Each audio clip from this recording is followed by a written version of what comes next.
Il y a les deux facettes chez Sandrine.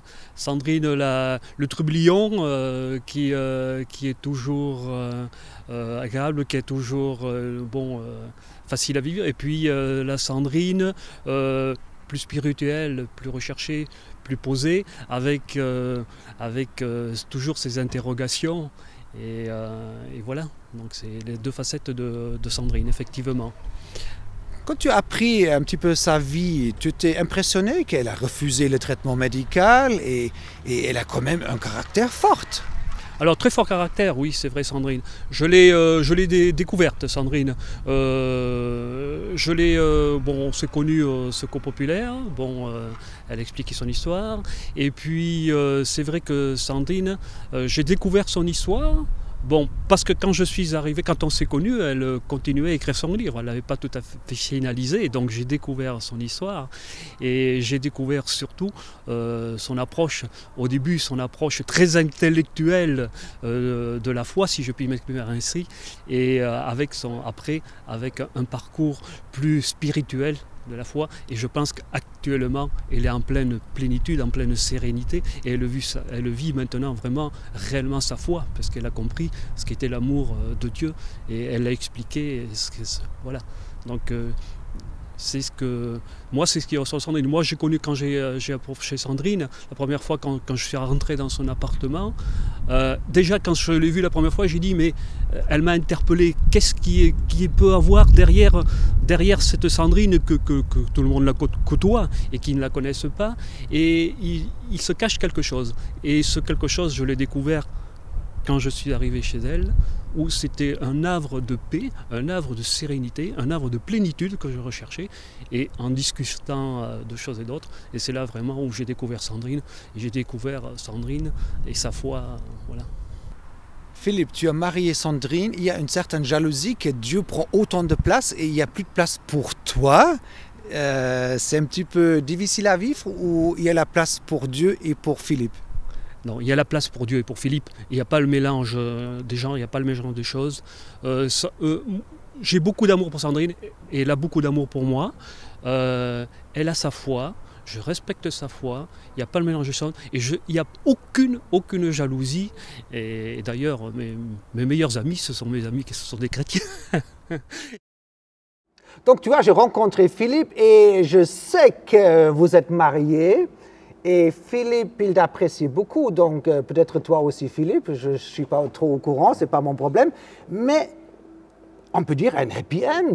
Tu es marié et tu as trouvé un mari, c'est vrai? J'ai trouvé un mari. Ce n'était pas ma préoccupation, ça n'a jamais été ma préoccupation. Mais avec cet nouvel état de choses qui prend place, à un moment donné, à 40 ans, dans la crise de la quarantaine, où tout le monde fait son bilan, où tout le monde se dit, moi je me dis, mais ma vie commence. Ouais. Et j'ai quelque part envie de la partager. C'est très nouveau pour moi. Et je ne sais pas prier là-dessus. Je dis, Seigneur, qu'est-ce que je demande? Grand, beau, riche, fort, intelligent. Et je suis, à ce moment-là, j'ai repris un petit peu une activité dans une association caritative, Secours Populaire. Et là, il y a Philippe qui est là, mais il est là comme ça. Et puis sur une blague de potage, je vais l'inviter à manger. Il faut savoir que je ne suis pas une cuisinière, donc il a survécu, ce qui est déjà un premier miracle. Et au moment où on fait la vaisselle, où je fais la vaisselle, il me raconte sa vie et un moment éprouvant où il est dans un moment très éprouvant de sa vie à lui. Et il me dit, mais quand je te voyais au Secours Pop, derrière le petit clown, parce que j'avais retrouvé une vitalité et envie de rire de tout, il dit, mais tu dégageais, et c'est fou, je ne pensais pas, tu dégageais une certaine sérénité et ça m'intriguait. Et je vais lui partager ma foi et l'amour que j'ai découvert. Et donc, il l'a découvert aussi. Et sur cette base-là, on a cheminé tout doucement. Il peut y avoir des anecdotes rigolotes parce que je dis, Seigneur, je ne veux pas me tromper, je ne veux pas d'une aventure. On était d'accord là-dessus, mais j'ai dit, Seigneur... Mais avec 40 ans des aventures, c'est d'autres aventures qu'avec 20 ans, disons. Voilà. Et c'est vrai, je dis, Seigneur, dans la Bible... On n'est plus mûr. Hein. Voilà. Mais on demande des signes. Voilà. Et je dis, Seigneur, je veux voir un arc-en-ciel. Et je vais en voir un. Je dis, bon d'accord. Voilà, j'en vois un. Et puis j'en vois deux. Et je dis, Seigneur... C'est bon? Non. Je dis, Seigneur, tu vois, moi, tu me connais, Seigneur, maintenant. Il faut un troisième. Je veux un troisième, mais où je suis sûre que c'est pour moi. Et je partage ça avec Philippe, il me dit, si ça peut te rassurer, c'est bien, mais moi, je n'en ai pas besoin. Mais le lendemain, il est là, il me dit, tiens, moi aussi j'ai mon arc-en-ciel. Je dis, tiens donc. Ouais. Il est dans ma salle de bain, et dans ma salle de bain, il y a un autocollant avec un arc-en-ciel et Bugs Bunny qui faisait... Et je dis, Seigneur. Et ça ne veut pas tout dire, mais c'était pour moi un clin d'œil. Sandrine, je veux juste poser cette question, si je peux te poser cette question, si on peut parler un petit peu de prévention. Je ne sais pas si tu me donnes cette permission de parler ou poser cette question à toi, mais tu dis stop, mais oh. Dans nos églises, et on vit plutôt une manière rétro, pas comme la société, qu'on vient de dire, cet échangisme, et on a des copains, et on change des copains. On vit plutôt... Quand tu as un copain, mais va te marier, et après, ben voilà, la sexualité, c'est quelque chose de logique dans un cadre d'un couple. Tu trouves ça très rétro ou tu dis, il y a une bonne réflexion? C'est quoi ton avis? Et comme je te disais, moi, je me suis toujours quelque part sentie pas à ma place dans cette société telle que je voyais autour de moi. Ouais. C'est vrai qu'en découvrant l'Évangile, je me dis, là, j'aurais trouvé ma place. C'est vrai que les jeunes, même qui sont à l'église, c'est rétro, il n'y a pas de problème, c'est has-been, c'est pas... On se fait pointer du doigt. Moi, je suis un fossile préhistorique, quoi, je veux dire. Ah bon?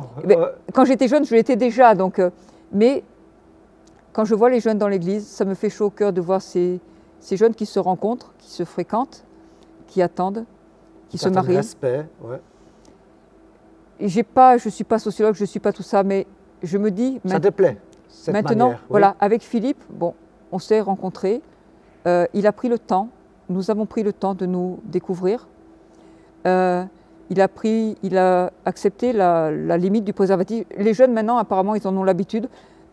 Très honnêtement, la première fois qu'on a sorti ce truc-là, c'est un tue-l'amour, quoi, je veux dire. Faire l'amour avec ça, mais pour moi, c'est pas l'amour. Devant des écoles, sur les supermarchés, Oui. il y a quelquefois, comme on distribue les cigarettes gratuites il y a 30 ans, mais Oui, on mais... distribue des préservatifs gratuits aujourd'hui, donc on a dans une société. Mais on veut juste clôturer. Pour toi, c'est pas si rétro comme ça, avec ton expérience que tu viens de faire ces dernières 18-20 ans. Ton avis, c'est la manière à vivre? Si des jeunes Ouais. peuvent attendre, Ouais. se connaître, Attends-moi, quelque part. Il y a même- attends-moi, ouais. découvre-moi, qu'on ait confiance, qu'on C'est plutôt découvre... la femme qui dit, ou la Mais fille oui, qui mais dit c'est sûr. attends-moi, Mais c'est voilà, ça? Oui. mais avoir cette force de dire attends et qu'on se découvre et qu'on n'ait pas besoin. Le préservatif, il y en a besoin. Si vous avez des aventures, prenez-le. Mais découvrez-vous et voilà, découvrez l'amour, pas la sexualité, pas le sexe. L'affection d'abord. Le sexe, c'est égoïste, c'est de la sexualité. L'amour, c'est tellement, comme disait Philippe, mon mari, tellement de facettes à l'amour, tellement de belles choses à découvrir. Merci Sandrine. On pourra faire certainement une ou deux autres émissions avec toi. Tu parles comme un livre, c'est une expression, hein, mais c'est véridique, tu as écrit le livre parce que tu parles comme un livre. Ça se vend bien? Celui-là, c'est bien vendu. Il y aura une deuxième édition. Une deuxième édition avec un autre éditeur.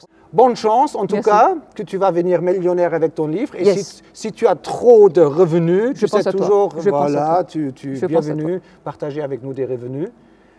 Salutations depuis Pau, ici en Aquitaine. Merci au pasteur qui nous a accueillis. Merci à tous ceux qui ont travaillé pour ce décor, ce studio de télévision à l'église Le Phare, à Pau. Merci beaucoup. Shalom. Shalom. Et Sandrine, bonne chance pour les prochains 30 ans. Hein? Yes, c'est parti. Yes. Shalom. Au revoir. Shalom. Crucea este slava Domnului Isus, prin ea și-a